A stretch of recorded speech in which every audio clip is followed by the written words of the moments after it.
तुम्हीच त्यांना असा सल्ला दिलाय की आता हे नातं पुढे नेऊ नका हं. आणि याचा एंड करा, तर अशाही हो. गोष्टी घडतात. अशा गोष्टी असा एकतर पहिली गोष्ट की काउन्सिलर हा सल्ला असा कधीच देत नाही, पण ही मदत नक्कीच करतात त्या व्यक्तीला, की जेव्हा खरंच काही स्त्रियांना म्हणा किंवा उलटं मी तर आता असं म्हणते की काही पुरुषांना सुद्धा खूप मानसिक छळ होतो त्यांचा, तो सहन करावा लागतो.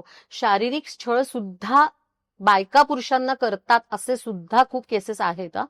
त्यामुळे आपण असं आता तो जमाना राहिलेला नाहीये की फक्त केस टॅकल हा माझ्याकडे असे पुरुष कोणी आलेले नाहीयेत अजून, पण बायका खूप सारे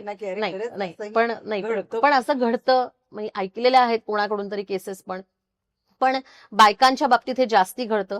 पण तिथे मात्र थांबावं, कारण असं नातं पुढे नेण्यात काहीच अर्थ नसतो जिथे एखाद्या व्यक्तीच्या अस्तित्वाचा आणि त्या व्यक्तीच्या काय म्हणूयात आपण जीवाशी आपण म्हणूयात खेळ होतो, त्यावेळेला मात्र तिथेच ते नातं संपवलेलं कधी चांगलं. असाच एक अशा प्रकारचीच मदत आपण त्यांना करावी लागते. मला असं वाटतं की मुलांसाठी पण, लहान मुलांसाठी तुम्ही तो सल्ला देत असताल त्यांना, हो हो हो, तसा तो म्हणजे चुकीचा दुष्प्रभाव त्या मुलांवर होऊ नये. हो, मुलं ज्या कुटुंबांमध्ये असतात, म्हणजे फक्त कपल्स असतील तरी एक वेळ विभक्त होणं खूप सोपं आहे हो, पण जिथे मुलं असतात तिथे हा डिसिजन घेणं पण खूप अवघड असतं.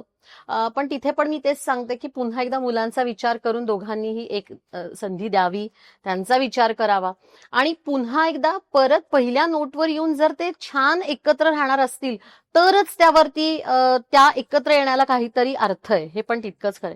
फक्त मुलांसाठी एकत्र आलो आणि मग पुन्हा ते नातं तसंच खोटं खोटं असणार आहे असं म्हणूयात आपण, तर त्यालाही काही अर्थ नाहीये.